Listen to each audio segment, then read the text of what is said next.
Hey, so we'll call this part 2 because I had to stop filming inside after the security guard told me to stop.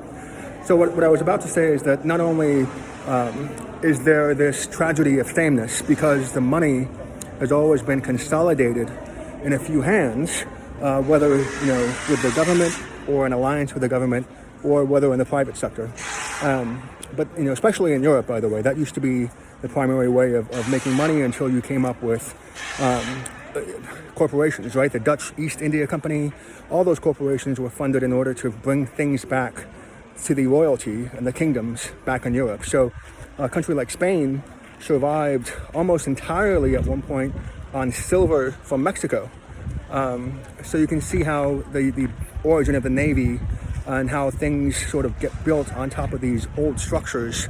You can see very clearly how that happens. So that was the first point, is that consolidation of money essentially is able to shape your culture.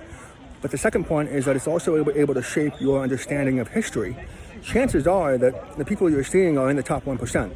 Those are the only people that can afford to have their paintings done.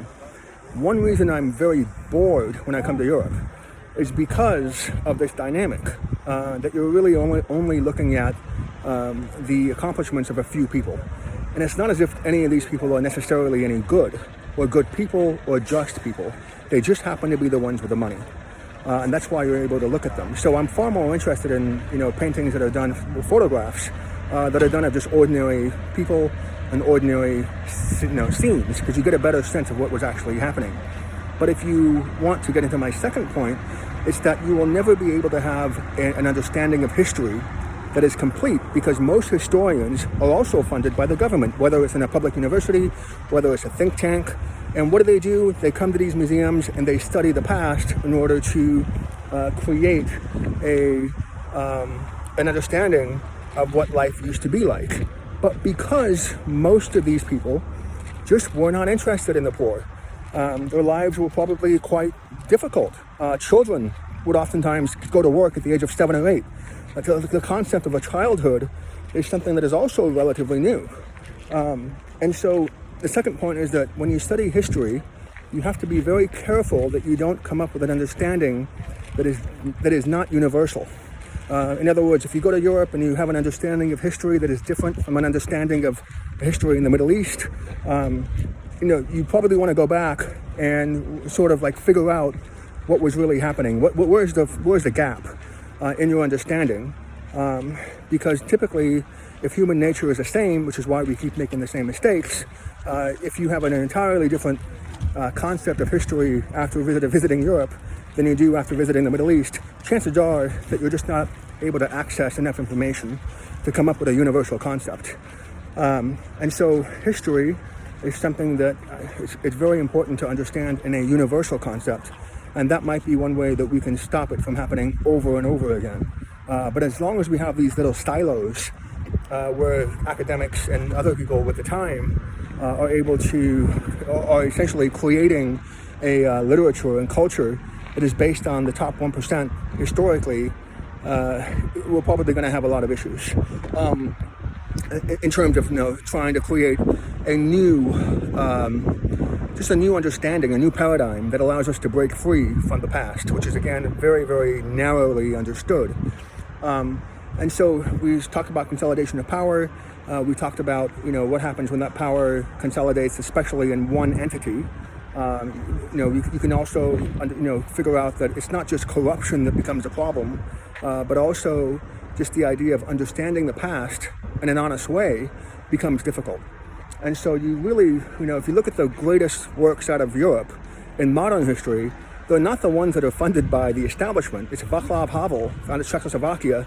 That's the guy you want to read if you want to understand what's happening.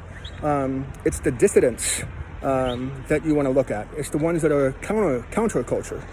And one of the problems is that now the counterculture, I think, unfortunately, just isn't up to the same level as the past, because a lot of governments have decided to co-opt those movements, to fund them. And especially in an age of digital manipulation, where you can figure out how many eyeballs you can just pay for eyeballs and therefore popularity, a lot of these counterculture movements are not authentic because they're not from the ground up. They're being funded in ways that make it difficult, again, to understand history, which again makes it even more difficult to sort of reach back into the past, even the modern past, and try to figure out what exactly happens. And governments that take over from the previous ones also have an incentive to essentially wipe out predecessors' accomplishments. So even if you manage to get one regime's honest opinion, if they've wiped out what came before them, you have to almost have an understanding of worldwide history in order to try to figure out what exactly happened. One example of that is, sometimes you'll go to a mosque, you'll see it was preserved and it used to be a church, and then minarets were added.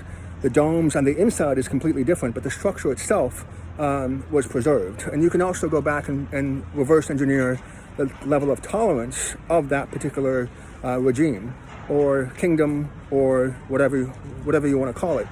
In contrast to, say, what I've heard about, say, the Mongols, where, in order to have a reputation that would cause immediate surrender, if somebody did not surrender, they would, after winning a war or a battle, they would just burn down the entire city, including the library. And so you can see over and over again, you can see, and then you can actually, just on the basis of the Mongols, you can figure out that even today, they are the world's best horse riders. And, you can also figure out how that would have been an advantage a long time ago in warfare. But it's up to you to figure all these things out, because you're not going to get it by going to a bunch of museums. You're only going to get the top 1%'s, sort of life. And because the top 1%, and the third point is that it's not as if the top 1%, is going to, let themselves be portrayed in a negative light. Just like today, a lot of these stories are made up. You can see, especially with the Catholic Church, remember, there's no television, no radio, and so whoever tells the best story is able to get their moment in history preserved, because that's the most entertaining, sort of thing to hear back then. And a lot of these stories that are in the Bible, one of the reasons the Bible became so successful is because the stories are really good. You've got affairs, you've got everything from Shakespearean tragedy to drama all in there.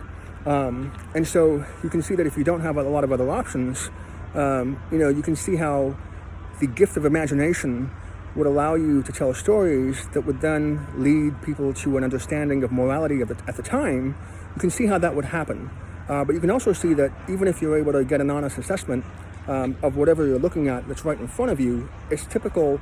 It's not going to be the case that you're going to get an actual understanding of the time, because it's a situation where you're not going to get paid to do that painting if you portray somebody in a false, or not a false, but a negative light. And a lot of these people probably have, a lot of warts. And, you're not going to have a painting of them, killing an innocent, woman or child in a war. You're going to have a painting of them looking very regal, with their hand on a dagger, and, in their best moment. That's one of the biggest problems that I have with studying history, especially in Europe. And when the Reformation came, you can see a little bit of a change where you went into, you moved away from all these different portraits and all these different scenes and of stories from the Bible, and you moved into more like pastoral scenes. You moved into more realism. So you can study, you can sort of reverse engineer all these different art movements, like the Dada, all these people. You can just sort of go back in time. You have Baroque, and then you have a movement that goes against Baroque, simply because one entity becomes too powerful, it gets all the money, and then things start to look the same. That then creates a backlash, which hopefully morphs into a sustainable movement, and then a new era in that particular, sort of art scene. Another reason I like Asia is because a lot of the scenes are nature. If you're familiar at all with, say, Japanese paintings, you'll see, humanity is quite small. They're somewhere in the picture typically, but, sort of in the corner. And it's almost always like nature. It's something that's infinite, something that's long-term, that really does give you a better sense of what places used to look like at that time, which is, of course, important, especially in Japan, just because, not only do you not have photographs and social media, but, of course, after the war, that might be the only accurate assessment or method of trying to figure out what history, what life used to be like. Anyway, that's another sort of chapter in the whole museum episode. Take care.